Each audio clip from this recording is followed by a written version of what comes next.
कुछ कुछ घटनाएं इस दुनिया में इतनी ज्यादा खौफनाक तरीके से घट जाती है कि उनको बताने में भी डर लगने लगता है। सुनने में तो बेशक घबराहट होती ही होगी। आज की ये घटना उन्हीं घटनाओं में से एक है। नमस्कार दोस्तों, ब्लडी सत्य आज के हैरान कर देने वाले बहुत ही ज्यादा खौफनाक से के एपिसोड में मैं आप सभी लोगों के सामने देव नाम के लड़के के साथ एक मेट्रो ट्रेन में घटी हुई ऐसी अजीबोगरीब खौफनाक भूतिया घटना की कहानी लेकर आ गया हूं, जिस घटना के सदमे से वो आज 5 साल बीत गए हैं फिर भी नहीं निकल पाया है। ये इतनी ज्यादा खौफनाक घटना है कि मैं क्या ही बताऊं, आप लोग खाली सुनिए। शुरू से शुरुआत करते हैं। देव नाम का लड़का वेस्ट बंगाल के एक छोटे से गांव में रहने वाला इंटेलिजेंट लड़का था। इसके परिवार में जितने भी लोग थे सभी लोग इंटेलिजेंट थे, सभी लोगों ने अपनी पढ़ाई अच्छे से किए थे और सभी लोग सेटल्ड थे, अच्छा खासा काम कर रहे थे, अच्छा खासा कमा रहे थे। देव भी ऐसे परिवार में जन्म लेने के कारण से काफी ज्यादा ऐसे नेचर का हुआ कि उसको जिंदगी में काफी बड़े बड़े काम करने थे। इसी एक सोच के साथ उसने अपनी पढ़ाई कंप्लीट किया, ग्रेजुएशन कंप्लीट किया अपने गांव के एक पास वाले शहर से ही, और उसको जॉब मिल गई कोलकाता में। दरअसल इतना बड़ा शहर इसके लिए बहुत ही यूनिक होने वाला था, क्योंकि इससे पहले इसने इतना बड़ा शहर केवल फिल्मों में ही देखा था या सीरियल्स में ही देखा था या फिर उसकी बात ही सुना था। जब ये शहर में पहुंचा तो इसकी चकाचौंध में खो गया। इसको कुछ समझ में ही नहीं आ रहा था कि मैं चीजें कैसे करूं मैनेज। किस्मत से ये कंपनी में, जिस कंपनी में इसने ज्वाइन किया था, वहां के एचआर वगैरह की जो टीम थी उनकी हेल्प की मदद से इसको एक ऐसा रूम मिल गया जो कि एक क्राउडेड एरिया में था, और उस रूम में इसको अकेले रहने की परमिशन मिल गई।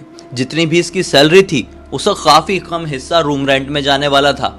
जो कुछ भी बचे कुछ पैसे थे वो अपनी सेविंग करके घर को भेजता और कुछ खुद के खाने पीने में लगाता। ऐसे तो उसे कोई बड़े शौक नहीं थे और स्वभाव से भी काफी ज्यादा सीधा साधा था। उसने डिसाइड किया कि मैं अपने घर से अपने ऑफिस तक बस से आना जाना करूंगा। इसका जो घर था वो ऑफिस से काफी ज्यादा दूरी पर था और बस से ट्रैवलिंग करने में इसको काफी टाइम लग जाता था, इसलिए कई बार ये अपने ऑफिस पहुंचने में लेट हो जाता था। और जब ऑफिस से घर को निकलता था तो घर पहुंचने में भी इतना लेट हो जाता था कि खाने वाने का जो रेस्टोरेंट जहां पे टिफिन लगाया हुआ है वो भी बंद हो जाए। तो ऐसे इसको ऑफिस जाते हुए मुश्किल से 12-15 दिन हुए थे कि इसकी पहचान बढ़ गई, दोस्त बन गए।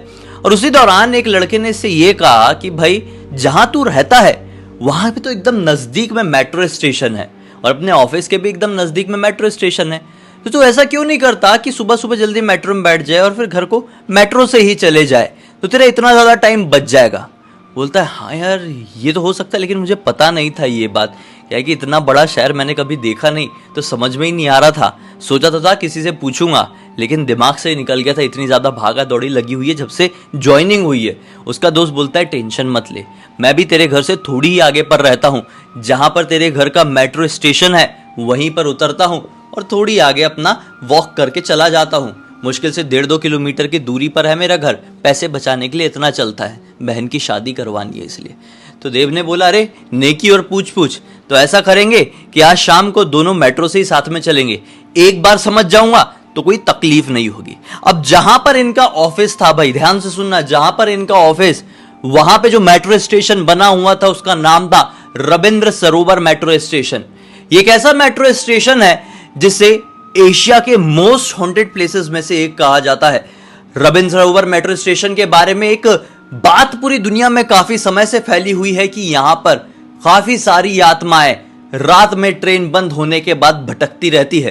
कई बार जो मेट्रो चालक है, जो पायलट है मेट्रो के, उनको भी यहां पर आत्माएं दिखाई दी है। कई यात्रियों ने भी देखा है, परेशान होके लिटरली घबरा के भागे हैं उन लोगों से, मतलब आत्माओं से आई मीन। तो ऐसा था कि ये लोग बस अपना ऑफिस कंप्लीट किए, देव ने और राहुल ने, और दोनों ही अपने ऑफिस से 7:15 बजे के लिए अपने घर को निकले। वहां से मेट्रो पकड़े हैं रविंद्र सरोवर, 7-7:15 बजे तो भरा पूरा मेट्रो स्टेशन, अच्छा खासा मेट्रो मिली। अब घर की तरफ निकल पड़े। अब जहां पर इनको स्टॉप में उतरना था वो स्टॉप का नाम है कवि सुभाष, और वो आखिरी वाला स्टॉप है काफी दूर। अब बैठे हैं, बातचीत कर रहे हैं। इसी दौरान इन लोगों की बातचीत होती है तो राहुल क्या बताता है देव से, देख भाई तू नया नया है, इस इलाके में नया रह रहा है, एक बात बता देता हूं, ध्यान से अपने दिमाग में गांठ बांध कर रख ले कि कभी भी कुछ भी हो जाए, ज्यादा रात के समय रविंद्र सरोवर मेट्रो स्टेशन में मत भटकना, आखिरी ट्रेन का इंतजार तो करना ही मत, हो सके तो जल्दी से जल्दी निकल जाना। देव के मन में क्यूरियोसिटी हुई, बोला ऐसा क्यों, क्या प्रॉब्लम है, अच्छी खासी तो भीड़ है, चोर डाकू आ जाते हैं क्या? ये सुन के राहुल बोलता है नहीं, उससे भी ज्यादा कुछ खतरनाक।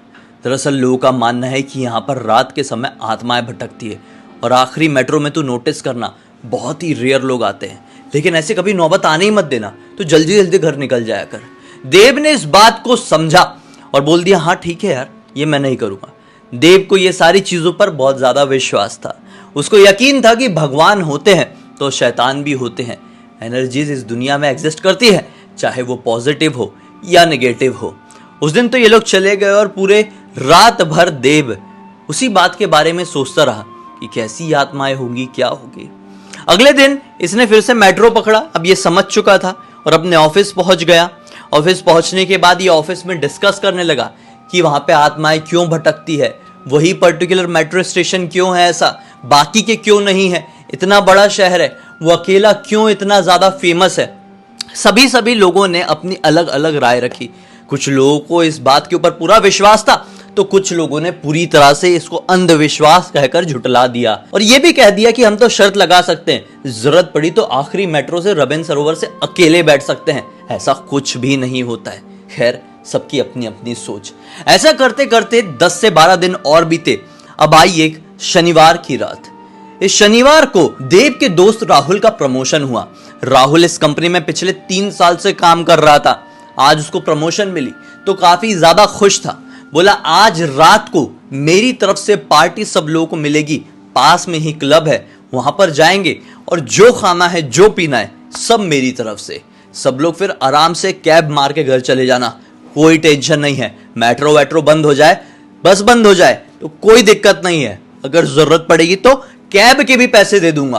राहुल आज काफी ज्यादा खुश था। बहन की जो शादी करनी थी, प्रमोशन हो रहा था, सैलरी हाइक होने वाली थी, तो सभी लोग खुश थे राहुल के लिए। शाम का वक्त हुआ, 7 बजे ऑफिस से छुट्टी हुई। ये लोग पहुंच गए क्लब में, बढ़िया से डांस किए, नाश्ता किए, ड्रिंक्स किए, खाना भी खाए और पता ही नहीं चला कि कब रात के 10 बज गए। अचानक से देव ने नोटिस किया, अरे 10 बज गए हैं, घर को निकलना है, पैसे बहुत कम है।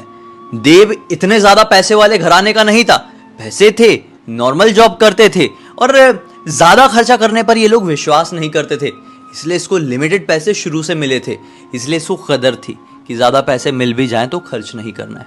हालांकि देव के पास पैसे थे, लेकिन वो फिर भी मेट्रो की जगह कैब से नहीं जाना चाहता था। उसको अच्छा नहीं लगता कि वो राहुल से बोलता यार तेरी पार्टी के कारण मेरी मेट्रो छूट गई है तो कैब के पैसे देना।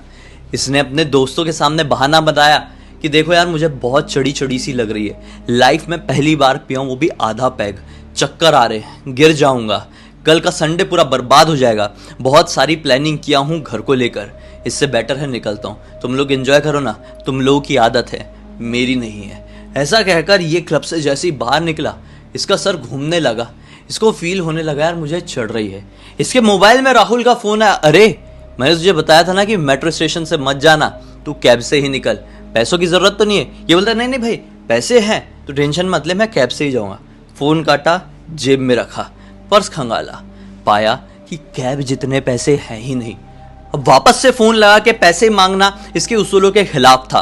तो देव ने सोचा यार आखिरी मेट्रो को अभी भी लगभग 25 मिनट बाकी है, जाऊंगा तो एक हाथ बीच वाली मेट्रो मिल ही जाएगी, और ऐसा भी क्या है यार, फटाफट निकल जाऊंगा, इधर उधर नहीं देखूंगा, किसी से बात नहीं करूंगा, क्योंकि बहुत ज्यादा चढ़ी चढ़ी भी लग रही है। कैब में बैठूंगा, इतना बड़ा शहर है, कोई लूट लाट ना ले, इससे बेहतर है मेट्रो, पब्लिक ट्रांसपोर्ट सबसे ज्यादा सेफ। वो बढ़ जाता है मेट्रो स्टेशन की तरफ। थोड़ी ही दूरी पर मेट्रो स्टेशन बना हुआ था रविंद्र सरोवर, जहां पर ये लोग पार्टी कर रहे थे। चढ़ता है, अभी 10:10 हो रहे थे। ये आराम में था, ये टेंशन फ्री था और हल्का हल्का सुरूर इसके दिमाग में चल रहा था। पहली बार जो पिया था, आधे से थोड़ा ज्यादा ही पैक पिया था, अल्कोहल की क्वांटिटी उसमें थोड़ी ज्यादा ही थी। बैठ जाता है, देखता है कि यार 10-12 लोग और हैं, अभी भी मेट्रो आने में लगभग 15 मिनट टाइम है। हेडफोन लगाता है और गाने सुनने लगता है। पुराने गाने सुनते सुनते ठंडी हवा के झोंके के साथ पता नहीं कब आंखें लग गई और एक ट्रेन आई और निकल भी गई।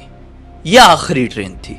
जितने भी लोग थे सारे ट्रेन पर सवार हो गए और सारे के सारे रविंद्र सरोवर मेट्रो स्टेशन में अपने देव को छोड़कर अपनी अपनी घर के लिए आगे प्रस्थान कर गए। देव की अचानक से आंखें खुली, पाया कि काफी रात हो चुकी है। मेट्रो स्टेशन में लगी हुई बड़ी सी घड़ी की तरफ देखा तो पाया, अरे बाप रे, रात के 12:30 बज चुके हैं। आखिरी ट्रेन जा चुकी है 10:25 वाली। पिछले लगभग 2.5 घंटे से मैं आराम से सो रहा हूं, पूरा मेट्रो स्टेशन खाली है। अच्छा हुआ कोई भूत दिखाई नहीं दे रहा है, ये तो भूतिया स्टेशन है, यहां से निकलना होगा। जल्दी जल्दी भागता हूं नीचे, कोई भी सवारी मिले बैठ जाऊंगा, भले ही पैसे नहीं है तो क्या हुआ, एक बार घर को पहुंच गया तो घड़ी उतार के दे दूंगा, बेल्ट उतार के दे दूंगा, सारा सामान दे दूंगा। भैया यहां पे नहीं बैठना है, यहां से पहले निकलता हूं। सामने दिखाई दी उसे सीढ़ियां, नीचे की तरफ बढ़ने ही वाला था कि अचानक से उसको एक मेट्रो के हॉर्न की आवाज सुनाई दी। हैरान होकर पलट के देखा तो अरे ये तो इसी के घर की तरफ जाने वाली मेट्रो थी। देव हैरान हो गया, 10:25 की आखिरी मेट्रो थी, लेकिन लगभग 12:30 बजे ये कौन सी मेट्रो जा रही है। छोड़ो ना, जल्दी जल्दी निकल जाता हूं। जितनी देर इस स्टेशन में रहूंगा उतना ज्यादा डर लगेगा, रिस्क रहेगा, ट्रेन को रुकने दो। ये एकदम ऐसी जगह पर जाकर खड़ा हो गया जैसे दरवाजा खोले और ये अंदर घुस जाए। फटाक से जाके खड़ा हुआ, मेट्रो आई, रुकी, दरवाजा खुला, अंदर एंटर किया, दरवाजा बंद। अब जब चारों तरफ अंदर घुसने के बाद इसने नोटिस किया है तो पैरों तले जमीन निकल गई। घबराहट के मारे धड़कनें अचानक से बढ़ गई। अंदर का माहौल था ही ऐसा।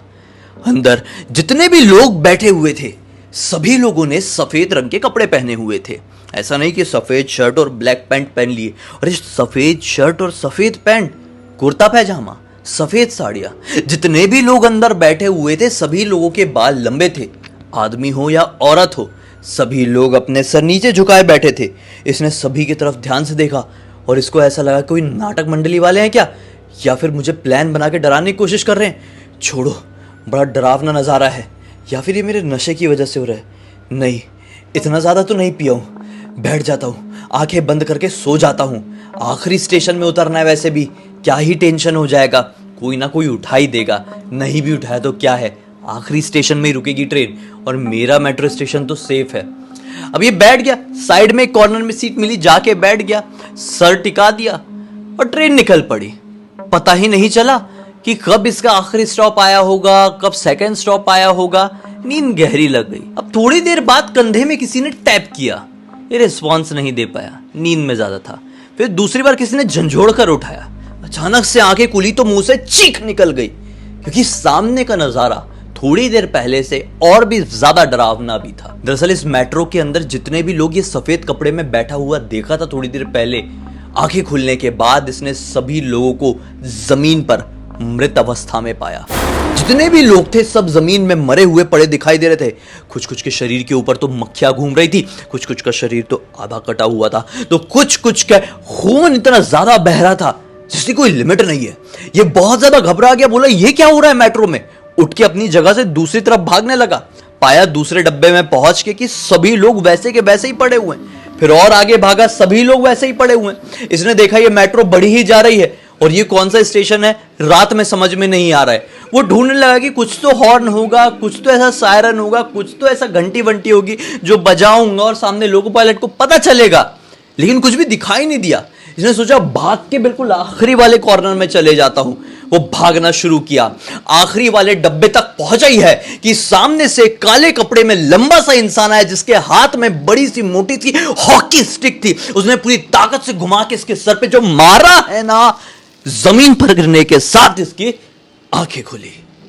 देखा कि अनाउंसमेंट हो रही है, रविंद्र सरोवर मेट्रो स्टेशन से कवि सुभाष मेट्रो स्टेशन तक जाने वाली आखिरी मेट्रो इस मेट्रो स्टेशन में आ रही है। तुरंत पलटकर मेट्रो स्टेशन में लगी हुई बड़ी सी घड़ी की तरफ देखा तो पाया कि अरे अभी तो 10:25 में बस 1 या 2 मिनट बाकी है। तो क्या इतनी देर से मैं जो देख रहा था वो सपना है? इधर उधर घूम के देखा तो पाया कि हाँ, ये उतने ही लोग खड़े हुए हैं जितने मेरे सोने से पहले थे।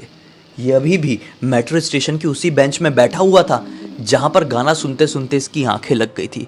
मतलब मेट्रो के अंदर वाला जो व्हाइट कपड़े वाले लोगों का नजारा देखा, जो काले कपड़ों में आदमी आया, उसने मुझे हॉकी स्टिक से मारा, मैं गिरा, वो सारा का सारा सपना था। कम ऑन, ये तो बहुत अच्छी बात हो गई। उसकी जान में जान आई। हार्ट बीट अभी भी बहुत तेज थी, पसीने से पूरा शरीर भीगा हुआ था। ये अचानक से मेट्रो आई। रुकी, ये आगे बढ़ा। मेट्रो का दरवाजा जैसे ही खुला है ना, सामने का नजारा देख के इसके पैरों के साथ साथ इसका दिमाग तक वहीं की वहीं जम गया। जहां पर खड़ा था वहां से ना भी 1 इंच आगे बढ़ पाया और ना ही 1 इंच पीछे हट पाया। इसके सामने जैसे ही मेट्रो का वो दरवाजा खुला, क्या पाया कि बिल्कुल सामने वही काले कपड़ों वाला लंबा सा इंसान, जिसके नीचे आंखों के बड़े बड़े डार्क सर्कल्स थे, वो ऐसा तना कर खड़ा हुआ है और उसके एक हाथ में एक लंबी सी मोटी सी हॉकी स्टिक है, जो कि हूबहू वैसे ही दिखाई दे रही थी जैसा कि थोड़ी देर पहले सपने में देखा था, जिस हॉकी स्टिक से इसने इतनी जोर से सपने में मार खाया था। ये घबरा गया, वहीं की वहीं रुक गया कि सामने उस मेट्रो के दरवाजे बंद हुए हैं। सामने खड़ा हुआ आदमी से घूर घूर कर देख रहा था। पता नहीं कौन था, क्यों था, लेकिन इसकी सिट्टी पिट्टी गुल हो गई। इसके सामने से वो मेट्रो गई, सभी लोग मेट्रो के अंदर चढ़ गए, सभी लोगों ने इस मेट्रो स्टेशन को खाली कर दिए। ये ऐसा भागा है ना, ऐसा भागा है जिसे कोई लिमिट नहीं। किस्मत से थोड़ी नीचे आने के बाद इसे एक सवारी मिल ही गई। घर पहुंचने के बाद उसने अपनी घड़ी उसे दे दिया। पैसे जो नहीं थे, बहुत कम थे। वो दिन था और आज का दिन है। देव कभी भी मेट्रो से ट्रैवल नहीं किया, बिल्कुल भी नहीं किया।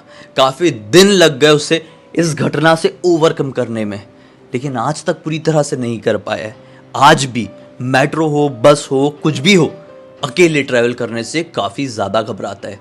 उस रात की वो घटना उसके मन में एक ऐसा जहर भर गई ना, जिसे वो कभी भी ख़त्म नहीं कर पाएगा। आई थिंक इस पूरी की पूरी घटना की जानकारी मुझे किसी और ने नहीं, बल्कि देव ने ही इंस्टाग्राम पर लिख कर भेजा।